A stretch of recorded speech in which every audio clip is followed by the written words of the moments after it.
Efficiency is key. It's important when working to accomplish your goals, right?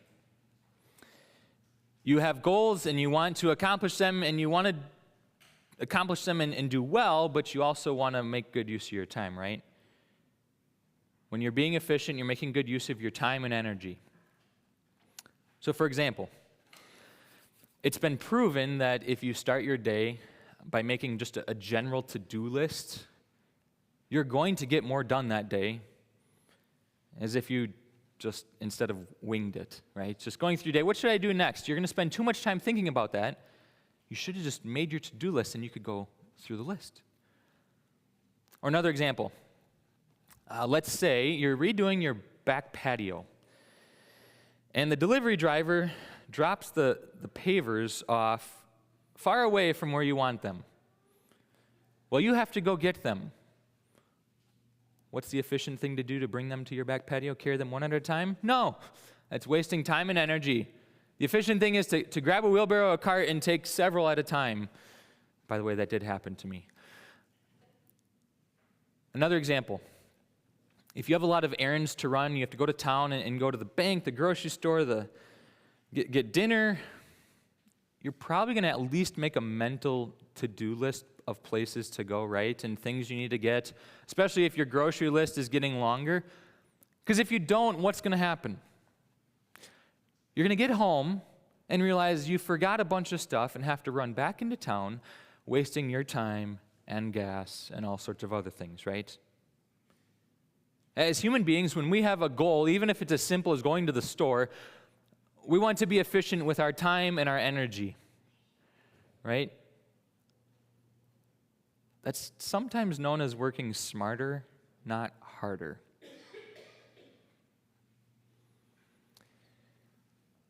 This morning, I mentioned before our worship that our message this morning is based on all three readings. So just so you're aware, if you weren't here right away when I said that, we're going to go through all three readings together this morning, but I'm not going to read the text. I'm just going to refer back to it, so you don't need your bulletins. But as you think about those three readings, did the people in those readings work smarter or harder when it came to connecting with people and then sharing God's word with them? Well, let's think about it. In 1 Kings 17, Elijah had a problem. He had no food. There was a famine. But instead of trying to come up with his own idea, his own plan of, well, how do I find food? God says, well, go here. Go to the town gates. Now, the town gate in that day was like the center of the city. Everything happened there. People discussed ideas. They signed contracts. They did everything at the town gate. That's where everyone hung out. And that's where God told Elijah to go. Now, when he gets there, Elijah doesn't have to go around begging people for food. God even tells him who to talk to. Talk to that widow over there. So Elijah does. He asks her for water and food, and she's happy to help with the water, but she's pretty hesitant on the food. See, she only had enough food to eat, she said, and die. And that's when Elijah saw an opportunity to share God's word and promise. Elijah said, believe me, this is what God says. Take care of me, provide for me, and God's going to take care of you and your family for the duration of the famine. You will have food. It will never run out. She believed, and they had food. And then, jumping into our second reading from Acts chapter 17. The Apostle Paul, he was waiting in the city of Athens for Silas and Timothy to join him on his mission trip. And Paul didn't just sit around twiddling his thumbs, waiting for them, enjoying the beach, who knows what he was doing. No, he went to the place where he knew he could find people. He went to the synagogue, the place of worship. He went to the marketplace. In that day, that was the city center where everything happened. And he also went to the Areopagus. This was the place where philosophers and teachers and religious thinkers met to discuss new philosophies and religious ideas. It was kind of like a debate center. Well, Paul went to those places and he listened, he observed, he asked questions. And then when there was a natural opportunity, he stepped in and shared God's word. He helped them see that they were confusing the created things with the Creator. And he said, God is the Creator who's to be worshiped and praised. He's the Savior. And thankfully, some listened. And then in our third reading from John chapter 4, you see the Lord Jesus himself, and he's exhausted. And yet he goes to the place where he knew he could find people. He went to the town well, and it's at noon, the time when everyone's at the well because they're all getting water because it's about to be a hot afternoon. And there, Jesus looks for somebody.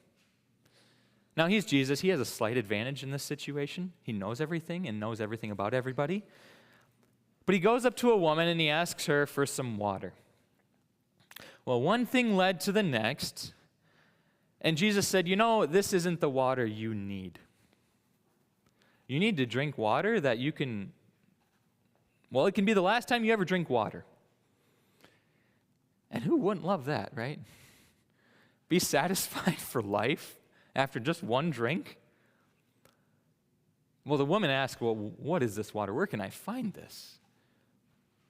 And Jesus sees that as an opportunity to point out that he is the water of life, that those who drink from him, those who believe in him, will be satisfied for eternity. They'll be saved.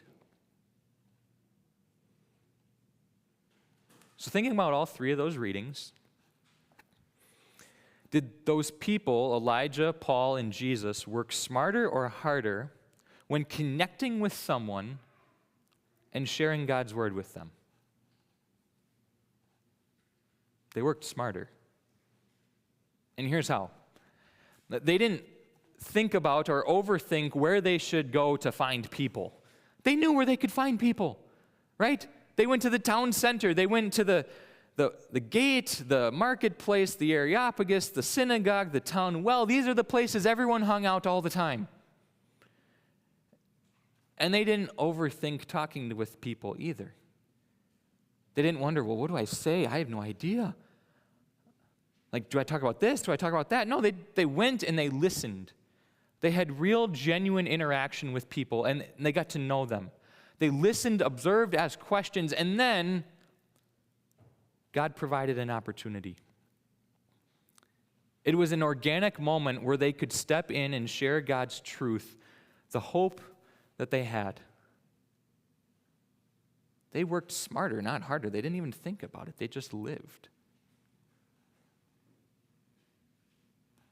So as you think about that, if joining Jesus on his mission, our theme for the month of September, going out and sharing God's word with people, if it's that simple, if it's as simple as literally living your life, interacting with people, and then sharing God's word when God opens a door, when he provides an opportunity, if it's that simple,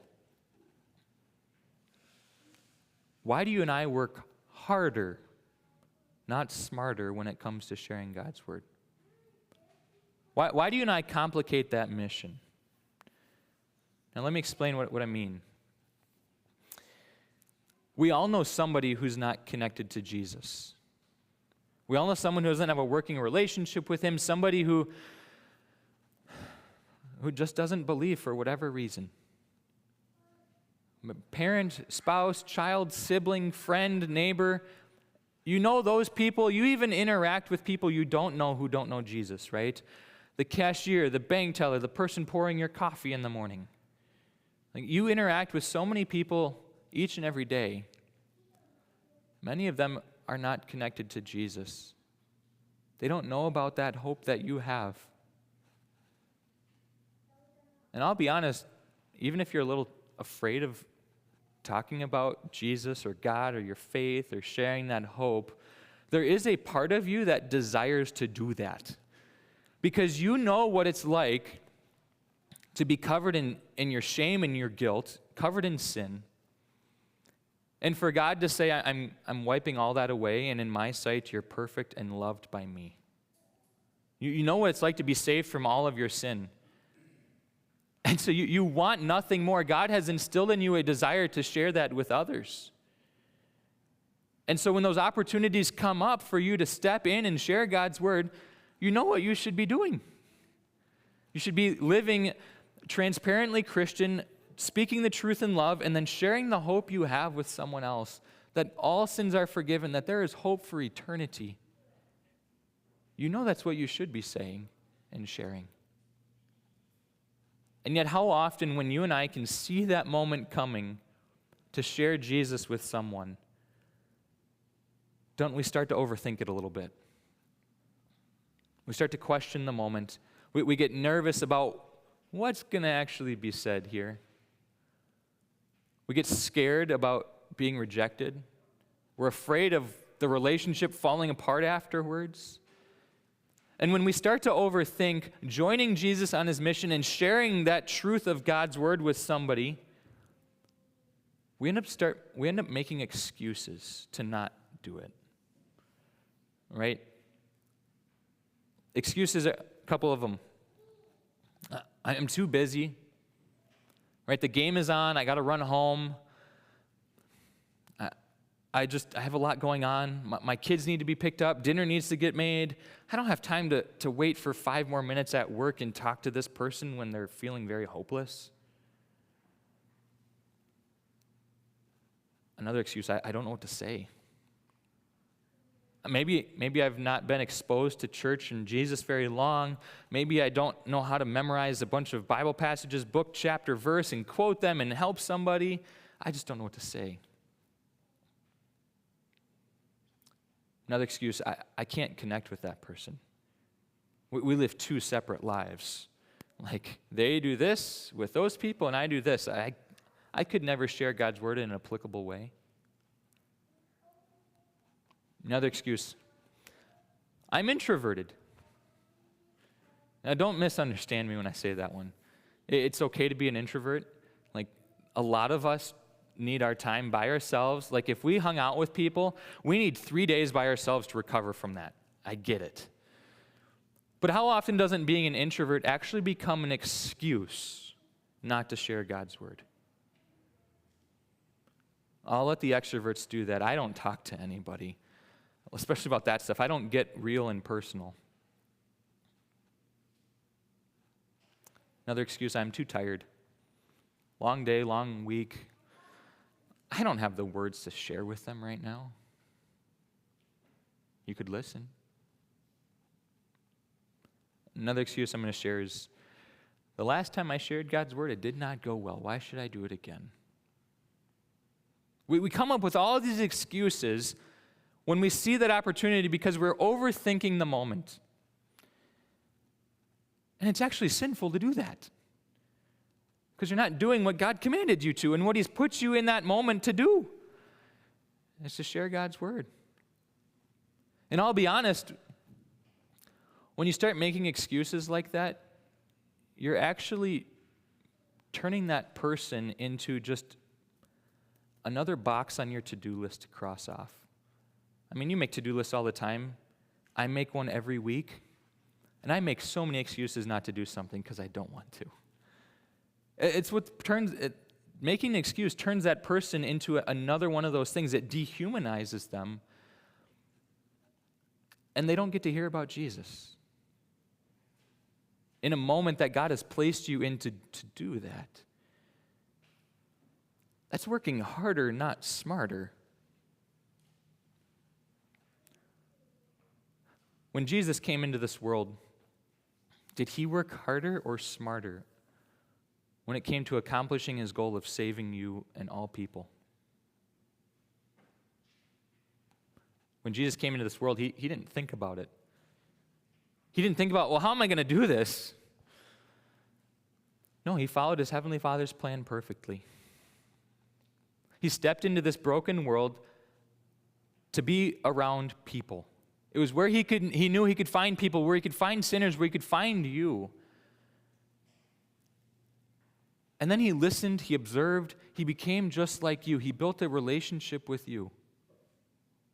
He lived your life perfectly. He never had sin. He didn't do anything wrong. He was perfect in your place. And then at the end of that perfect life, he knew what he needed to do in order to save you, and he didn't overthink it. He went all the way to the cross, where he suffered the pains of hell, where he took your sin and shame and he covered himself with it, and then he died, which means all of your sins, all the things that you're ashamed of, feel guilty about, they died with him. And then on Easter, he rose. He rose from the dead, saving you and all people from sin. He did the work. He saved you from sin, death, hell, and Satan. He's your Savior who loves you. There's a home waiting for you in heaven by God's grace alone. There's nothing you need to do to be saved. He did it all for you. You are fully and freely saved. He's your Savior. As Elijah told the widow, he's your Savior who provides for you. As Paul told the people in Athens, he's God the Creator, the Savior who's to be worshiped and praised. And as Jesus himself told the woman at the well, he's the water of life. That those who drink from him, those who believe in him, will have their thirst satisfied eternally. They will have hope now and forever. They're saved and loved by God. That's who Jesus is. And he calls you now, as one who's been saved, to join him on his mission and sharing that good news with others. And as you do that, you can work smarter, not harder. Now, what does that mean? What does that look like in your life? Well, joining Jesus on his mission is a lot like riding a roller coaster. I don't know how many of you like roller coasters, but I do. It's a lot of fun. When you get on a roller coaster, what do? You literally sit and strap yourself in and hold on for dear life because it's going to be a ride, right? You don't steer. You don't even hit the start button to go. You don't control how fast it goes. You literally just sit there and enjoy. That's what it's like to join Jesus on his mission and share Jesus with people. You just literally sit and go through life. God's going to provide the twists and turns, the curves, everything else. He's going to put you in moments where you can share his word with someone, where you can interact with people and get to know them in real, genuine ways. Where are some of these places you can go to interact with people? Well, I'm guessing you could come up with a list a lot longer than mine. I've got 6 places to share with you, but I know there's more. So where can you go to interact with people? Coffee shop? There's a lot of them around here. Especially if you're a regular and you know other regulars, you can interact with them. Just say hi. You can ask them what they're drinking. Like, it's that easy. You can say hi to the person who's making your coffee because they see you every morning and probably have it made when they see your car pull into the parking lot. You can go to the park with your kids and put down the phone and interact with other parents, especially if their kids are playing with your kids. It's that easy with kids. Like, they just do it. When you go to the grocery store in 2024, don't use the self-checkout. Go to the cashier. There is someone who is paid to stand there and listen to you. Like, you can't ask for a better audience. They can't leave. When you're at the gym and you see other people, you can talk to them. Don't talk too long with them. Nobody likes talking at the gym, but just saying hi and being a friendly face. I don't know if anybody's in school, but building relationships in school, being with other kids, interacting with them. If you're a parent at a school, getting involved with other parents. Even the internet. Like those who are introverted, it's so easy to talk to someone on the internet. You don't have to see them. You don't have to listen to their voice. You can ignore them. It's so easy to interact with people and get to know them and see what's going on in their life. Those are the places you can go to find people to interact with them. And when you interact with them, your goal is not to share Jesus with them. Now, maybe some of you tuned me out and heard that just now. Like Pastor said, don't make it your goal to share Jesus. If you read our book for this week, Joining Jesus on His Mission, chapters 5 and 6, you kind of have an idea of what I'm talking about. Let me explain. When you go out to join Jesus on His mission, your goal is to not share Jesus. Your goal is to simply get to know someone, to get to love them, and be genuine in a relationship with them. Because if that's not your goal and something else is, you're going to come across to them as someone who has an ulterior motive. Like, if your boss would ask you to go out for lunch and starts asking about the weather and the kids, and you're like, okay, what's going on? Like, I rarely talk to you. Like, what's up? Right? That's how it's going to come across if your goal is something other than just to love people and get to know them and be genuine in your relationship with them. It's riding that roller coaster and letting God put those opportunities in front of you. Now, we talked about efficiency at the beginning of this message, and that does not sound like an efficient use of your time and energy to me. Because you can't plan anything, you can't put anything on your to-do list or on your calendar, you can't even think about, oh, how's the conversation going to go when it does come up, because you don't know. Like, I wouldn't do something if that's how I went into it with, but that's exactly what God is calling us to do. We're letting Him provide those organic moments as we love people and get to know them and build relationships. But yes, at some point you do need to share God's word with them. It's been said you can't love someone into heaven. Like, you can't love them enough that they end up in heaven because, well, that's not how God promises to save someone. It's through His word, the message about Jesus, how all sins are forgiven in Him. Like, that's what God promises to work through to create and strengthen faith. We'll talk more about that specifically next week, but it's that simple. It's that simple to join Jesus on His mission. It's working smarter, not harder. It's just being around people, living your life, and letting God provide those organic moments. I'm going to end this morning by sharing a story with you that I recently heard, and it directly applies to what we're talking about this morning. It's a true story. A pastor told me only a couple weeks ago. He and I were talking, and he shared this with me. He said, back in 2022, a woman from his church family named Caroline was at her place of work. She worked as a financial advisor.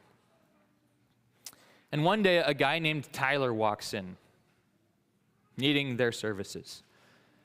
So she's sitting there talking with him, getting to know him, figuring out, okay, what do you all need and all that. Well, after some time of talking, it became clear, yeah, he needed financial advice and all that other stuff, but he needed something a lot more. He needed hope. He didn't have a lot of that. And so Caroline, after some conversation, she mustered up the courage to say, I'm going to help you with this stuff, but it's clear you need some other help. And I don't mean to be mean, but you need spiritual help. You need hope, and money can't provide that. She said, can I give my pastor your number? Well, after they talked for a little bit, Tyler said, yeah, go ahead, give your pastor my number, and I'll see what he can do. So she walked into church and said, Pastor, call Tyler, he needs help. And what pastor doesn't love that, right? It's awesome. I hope you do that to me sometime. Well, he called Tyler. They met up. Tyler started Bible class with Pastor to get to know what does the Bible actually say. He started coming to church. He joined the church family. He actually became part of their leadership team. And that all happened in 2022. This last summer, 2024, Tyler went home to heaven at 44 years old. All of that happened. He's in heaven because a woman was living her life. Caroline was literally living her life and saw an opportunity and stepped in and shared God's word. And no, she didn't have this great law, gospel message. And she knew she didn't, but she knew somebody else who could help, her pastor. Tyler's in heaven because she literally just lived her life and saw an opportunity and didn't think about it and just did it. She worked smarter, not harder, at joining Jesus. So as you go out and join Jesus on his mission, you can work smarter, not harder. Literally, it's living your life, and I know all of you know how to do that because you do it every day. It's living your life, building relationships, and letting God steer that roller coaster and giving you those organic moments to step in and share God's word. You can work smarter, not harder, and may God bless you as you do that this week. Amen. Please stand.